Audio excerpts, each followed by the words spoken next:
Cheers!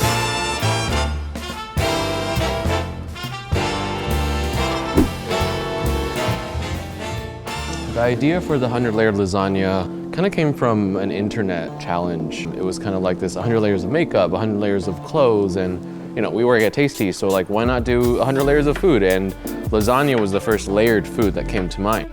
So instead of doing the usual ricotta mixture and a chunky meat sauce, I went for a thinner meat sauce and a bechamel because when I assemble the lasagna, this is going to help keep those layers nice and smooth. When I'm done, this will have 50 layers of noodles and 50 layers of sauce for a grand total of 100 layers. The biggest hurdle with this is going to be its size and how it is contained, because there's no baking dish that can fit an 100-layer lasagna, and you know, you could definitely go and maybe get a custom metal pan, but to do this at home, I wanted to see how you can maybe customize or MacGyver regular baking dishes to fit this. It's gonna be really tall, and definitely figuring out how to bake it while maintaining its height and size was the most difficult part. I thought of using foils and lasagna noodles to sort of hold the foil up and to make these like 4 walls to contain the lasagna while it baked, and I hope it works. So we'll start with the pan as a base, and as the lasagna gets taller and taller and taller, we're gonna put the walls in to help keep it in place. Each layer needs to be extremely level and extremely smooth. Guys, I think I lost track. I'm at like 5. Does anybody have a piece of paper and a pen? It's almost like Jenga. If you do it all one way, the lasagna might split down the middle, but if you can alternate them, it'll create this interlocking pattern that'll help them stay more stable when you cut it. I just put the foil walls on because I want to make sure it doesn't like collapse. I feel like you should name this thing. But I would feel bad about naming my lasagna because then I would cut it open and it would be eaten by like 500 people. I think George would be nice, but spelled S-J-O-R-S. 41, ladies and gentlemen, 41. I would make this for a really big party, if I'm really trying to like show off to a bunch of fancy people. I don't know. I also just might make it for lunch. Don't get lost in the sauce, kids. I think we're in a good spot, I'm not gonna lie. It's like still not even over the edge, and we've only got 7 more, so I'm feeling pretty good about this. You know, it could just totally collapse and explode, and you know, then it's not all good.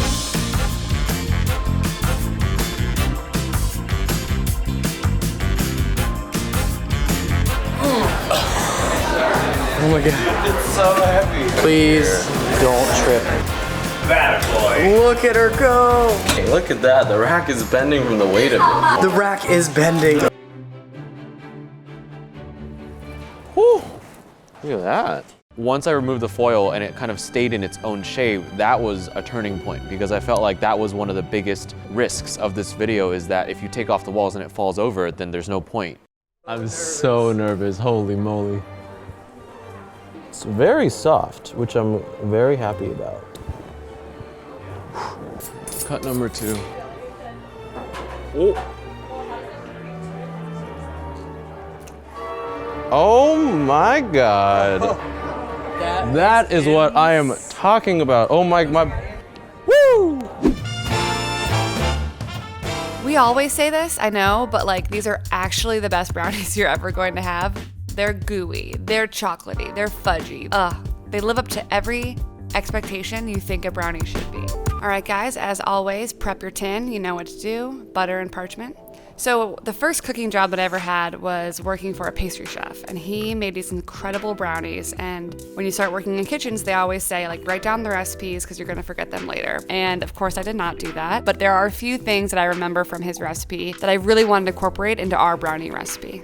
Obviously, good brownies need good chocolate. And the chocolate bar you want to use is dealer's choice. You can go for something really mellow like a milk chocolate bar, or go into something really, really dark, like an 80% dark chocolate would work really well in here. We're gonna double up on the chocolate, so we're gonna use cocoa powder as well. Because we wanted a really rich, dark flavor and color, we went with the Dutch processed. You can use regular cocoa powder here, but we're always looking for that intense flavor, that intense color. The one on the left used regular cocoa powder. It's kind of drier on top and almost like too dense and fudgy on the bottom. We're adding a little bit of cocoa powder here. We're gonna add even more later. Espresso powder just does a really great job of enhancing any chocolate flavor in a recipe. If you're worried about the caffeine, you can get a decaf powder as well. It's not gonna taste like coffee or espresso, it's really just another flavor enhancer. When we add the hot melted butter to the chocolate, cocoa powder, and espresso powder, it's gonna help melt everything down and dissolve, which is gonna help keep our brownies really fudgy later on. Sugars, we have granulated sugar, and then when deciding between light brown and dark brown, the real difference here is that dark brown has more molasses, ergo more flavor. I don't even know what ergo means. Again, just wanted to knock your socks off with the flavor here, and dark brown was the right one for the job. And we're also gonna add a bit of salt as it brings out the flavor in any baked good. So we're gonna have 6 eggs. Always crack your eggs into a separate bowl in case you get any shell. Best way to remedy that is to use the eggshell. It breaks the surface tension and is the easiest way to get eggshell out of your eggs. You can start by adding 1 egg to the sugar just so you don't make a huge mess. Once you get it going though, you can add the rest of them. No big deal. You don't have to be like super careful like you would for a cake, for instance. So working for that pastry chef, one thing that he did with his brownies was he would beat the living crap out of the eggs and sugar and really, really incorporate tons of air. So much so that it would look like a super thick pancake batter almost. This is what happens when you don't beat the sugar and the eggs. Kind of just falls really flat, right? The great thing about beating the eggs and the sugar is you create like a really solid foundation and you don't have to use a chemical leavener. And then you're gonna pour in that beautiful ganache that we made. Oh my God. Actually, when we were shooting this, there's a crowd of people around us because we couldn't get over how insanely delicious this looked. Oh God, I can't believe we baked these. Honestly, like I could have just eaten the batter myself. I'm really upset that America can't get on the metric system, but like fine. So if we're gonna use cups, always scoop and level to make sure that we had the right amount of flour. If you just take the cup straight into the flour, it's gonna be denser than you need it to be. And you're going to sift the flour and the cocoa powder into the mixture to make sure we have no lumps and just make sure that we're really quickly incorporating it into the rest of the batter. And fold. Because we beat all that air in with the eggs, we don't want to totally deflate that. So just get the dry ingredients incorporated as quickly as you can. Pour the completed batter into your prepped tin. Smooth it out to make sure everything's pretty level. And into the oven it goes. So these are gonna rise quite a bit. After about 20 minutes, we're gonna take them out. This is like my favorite tip of the whole recipe. Take the brownies out and slam them on your kitchen counter. It's gonna crack the top as well as evens out everything and you get a much more like consistent texture. These are the same recipe. The one on the left is not whacked, right whacked. At this point, we're also going to add a bit of sea salt, optional but highly recommended. It adds a little salty bite, sweet and salty, always good. With a lot of baked goods, you'll stick a toothpick in and no batter remains, then you're good. It's kind of not the case with these brownies. You will have a good amount of kind of fudginess that comes out on the toothpick. Trust us, they've been in there for like 45 minutes. They're definitely cooked through. They're just fudgy. When they do cool down, they also will deflate quite a bit. It results in a really even texture all throughout. Again, I can't say fudgy enough. Like, I don't even like fudge, little known thing about me, but these brownies are like insane. I need to cut things nice. They need to be like a good, perfect square. It's so satisfying to see like a perfectly cut batch of brownies, obviously. Oh my gosh. A little tip too is to clean your knife after each cut. So you'll see a little bit of that fudginess comes off. They're fudgy, but they're not dense. And that is it. I mean, look at that texture.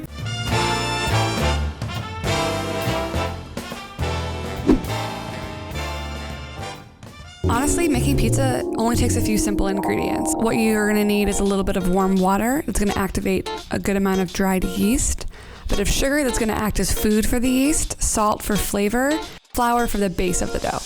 Extra virgin olive oil that's gonna, one, make your dough a little bit easier to work with, and it's also gonna add just a little hint of flavor. All right, so first things first, we have to bloom our yeast. So in warm water, and by warm I just mean like when you put your finger in, it shouldn't feel like anything. It's not cold or hot. So you're gonna give it a stir, make sure everything's well hydrated, and then you're gonna see that your yeast is gonna start to produce a little bit of bubbles, and it just means that it's kind of alive. If you don't see any change, that means that your yeast might be a little on the old side. Throw that out and start again with some fresh yeast. We're gonna add salt to the flour and not to the yeast water mixture. Salt will slow down the production of yeast, so we wanna make sure that we're adding that later on once the yeast is already activated. We're gonna add extra virgin olive oil. Again, it's gonna add a little bit of flavor. We're gonna throw in the water and sugar mixture. It's easiest in a bowl because it won't like make a huge mess while you bring the dough together. What we're trying to do is just hydrate as much of the flour as we can. Once we're happy that we're not gonna have like water or flour all over the place, we can toss it onto our board and start kneading it. So kneading is one of those things that like people tend to not do enough. Set a timer and do it for 10 minutes. You wanna be able to look at it and it's like so pokey and smooth and fun. And what you're trying to do is just roll the dough on top of itself and then push forward. You're not trying to tear the dough. You're really just trying to like rotate and make sure that you're getting like all parts of the dough incorporated. At the end of it, we want like a really nice, pretty top. You'll know when you're done kneading the dough when you press the dough and it springs back right away. So now what we want to do is get like the really gorgeous top part of the dough. You can just pull the sides of the dough from the outside in so that it makes a nice ball on the other side. Once you turn it over, push your pinkies in and kind of rotate the dough and do like a really beautiful round ball. All right, cool, so ready to rise. And we're gonna go into a big bowl, put a little bit of oil in there so that the dough doesn't stick. And then you're gonna cover the dough itself in oil as well. This is gonna rise significantly and we don't want to stick to the cling film. So I like to cover with cling so that it's much easier to get off. Like I've done a lot of doughs where you cover with a towel and then it gets stuck to the towel, so I prefer cling. So you can let this rise for an hour if you don't have a ton of time. Even better would be to let this rise overnight. So the one on the left is one that's been risen for 24 hours and the one on the right has been rising for an hour. It's still gonna be a great flavor, it's still gonna be a great texture. So the longer you let this process go, just like the more flavor and the more complexity is gonna be in your dough. And what we're gonna do now is just bring this dough back to life. So a lot of work has happened with all this yeast and it's been a little bit uneven in the way that it's grown. And that's just like a totally normal process. So we're gonna turn it out and we're gonna knead it again for another minute or two. Nothing different about this process. Again, we're just evening out the bubbles that are inside the dough. We're gonna do that shaping thing again. So use your pinkies, if you will, to kind of push and make it into a cute ball. And if you're using store-bought pizza dough, you want to do this as well. So knead it for a minute or two and leave it out at room temperature while you're doing all of your other pizza prep. And then we're gonna cut it. So as you can see, now that we've cut into this, you can look at that cool I just love that, it's so cool. Okay, sorry, back to what we're talking about. So you can see like just how much gluten development, just how much fermentation and growth and all the yeastiness, sciencey stuff is going on, how alive our dough is. Like that's an awesome process to see. So this is a huge amount of dough. It should make about 4 good-sized pizzas. You can give one to each person at your party, each person in your family. You can shape them, you can freeze half of them or freeze 3 of them so you have some for later. It's really up to you. Add a little bit more flour, cover it with a towel and let it rise for 1 more hour. One thing that you want to recreate from a pizzeria in your own home kitchen is getting your oven as hot as it possibly can. One thing that's going to help that is having something in the oven already preheating that's going to give you really good bottom heat. So you could do a baking sheet turned upside down. You could do a cast iron, which is really great at holding heat. And then third option, if you are going to be making like a lot of bread or pizzas at home, is to get a pizza stone. And that really holds a lot of heat as well. And it's like a nice open surface. So let's talk sauce. There's a lot of different options out there and people like never really know which ones to get. So there's puree, and that's gonna be like the finest of all of the tomatoes. Then there's gonna be crushed. That might have a little bit of chunk left in it. Diced is gonna be diced. So it's just cut up already, it's in its sauce, it's in its water. And then there's whole tomatoes. And so those are the most intact, and those are the ones that I recommend. You can crush them with your hands, or as we're gonna do here, we're just gonna use an immersion blender. Little safety PSA, if you have any leftover sauce, do not store it in the tin can, store it in a separate container and make sure to throw the can away. Now let's talk cheese. The thing about pre-shredded cheese is it has some product on it that prevents it from clumping in the bag. It just kind of doesn't allow things to melt as easily. If you shred the cheese yourself, it's gonna be much softer. It's gonna be a better flavor in the end. So if you have the option, we do recommend that you shred the cheese yourself. One thing about using fresh mozzarella is that you can leave the chunks as big as you want. So if you're super cheesy, you can have huge chunks on your pizza. So now that our dough is rested, it's ready to be shaped. There's a lot of different ways that you can get your dough out to a good shape. What I like to do is kind of do like a finger poke, if you will, all over the dough. One, because it's so fun, but also if you can see these kind of bubbles that are developing, I'm allowing those to stay in the dough, and then those are gonna help give you those awesome pizza bubbles. You can stretch the dough with your hands, just kind of being really careful. You can use your fingers and kind of spread it, if you will. do a combo of things. I used to work at a pizza place, and the guy would actually put the dough like on the side of the table and kind of stretch it that way, and he would let gravity work its magic and kind of let the dough stretch out itself. It was kind of fun. I thought it was like a cool technique. He was able to do it much quicker and smoother than I'm able to do. And then the classic way that everyone wants to know how to learn is the like tossing of the dough technique. So you kind of want to create a spinning motion with your knuckles as you're throwing it in the air. So on your knuckles, rotate and toss, catch. So now it's time to assemble our pizza. So we're gonna use a turned over baking sheet. So this is gonna act as our peel. And a peel is that cool plank that they have at a pizzeria that helps get the pizzas in and out of the oven. And we're gonna use a little bit of semolina. If you don't have that, you can use flour, but we just need something so that the pizza won't stick to the bottom, but also so that it helps us like move the pizza really quickly off our quote unquote peel and onto the preheated baking sheet. And then we're going to just reshape our pizza ever so slightly, re-stretch it out just a little bit. So when you're adding like sauce and stuff to your dough, just try and work quickly here. So like don't panic or anything, but if you are too slow, it's gonna be much harder to get the pizza off the peel and into the oven. So we're gonna use just a ball of mozzarella, and I like to tear it up pretty small so that we can get like a really good even amount of cheese throughout the whole thing. So you want to take it off when the cheese is a nice dark deep brown and the crust is like a golden brown as well. And then we like to do a little bit of fresh basil on top. Again, I'm kind of a perfect biter, so I like everything to be like a good bite size. I don't want to like bite into a huge piece of basil and then like have it hang out of your mouth, you know what I mean? Like, yum. So that's like a classic margarita. Look at the crunch. Yes. All right, cool. And now you eat. Really easy. Hey, I'm Alex, and this is my recipe for giant cookie ice cream sandwich. This is actually the first giant recipe I ever did for Tasty. And what's better than an ice cream sandwich? A giant ice cream sandwich. So for this cookie, you start by mixing up your wet ingredients. Now, some people don't know this, but sugar is a wet ingredient. It's because sugar will melt down into a liquid state. Some science for you. So you whisk up all of your wet ingredients and make sure that's all well incorporated. Breaking these steps apart helps to make sure that you're incorporating everything fully so you get the smoothest dough you can without like overbeating it. So once all the wet is mixed up, you're gonna start incorporating the flour, so the dry, the baking powder and the salt. So now I'm switching to a spatula to fold the dry into the wet, and this again will help you to not overbeat the cookie dough, to give you kind of like a softer texture cookie, not a tough cookie. I'm a tough cookie though. Now, the best part, you can throw in the chocolate chips. Feel free to add as many or as little as you like. As many, most likely, right? Not as little, that'd be sad.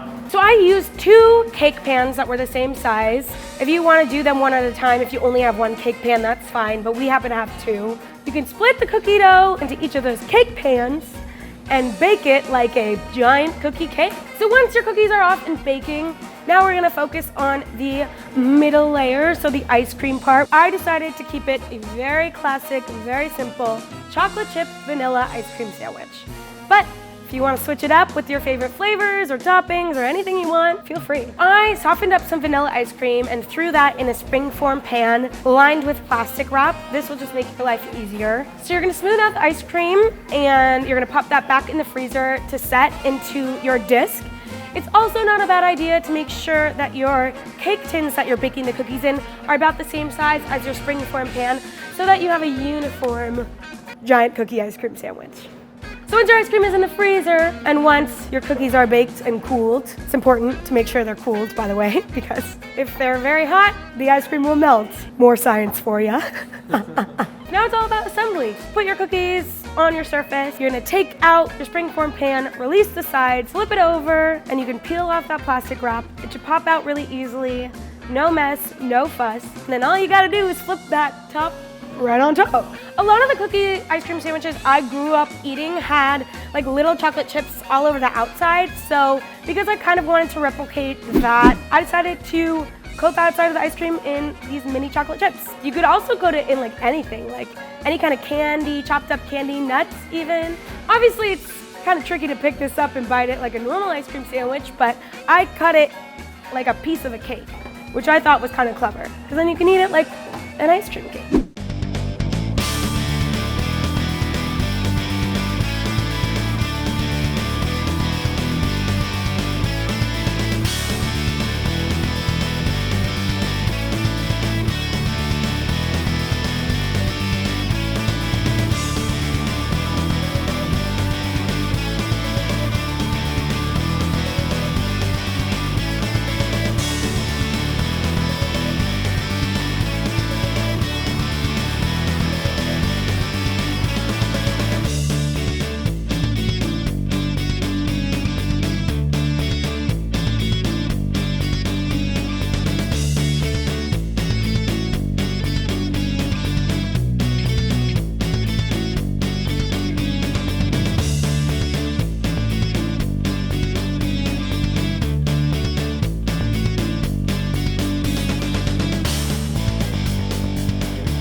Yes.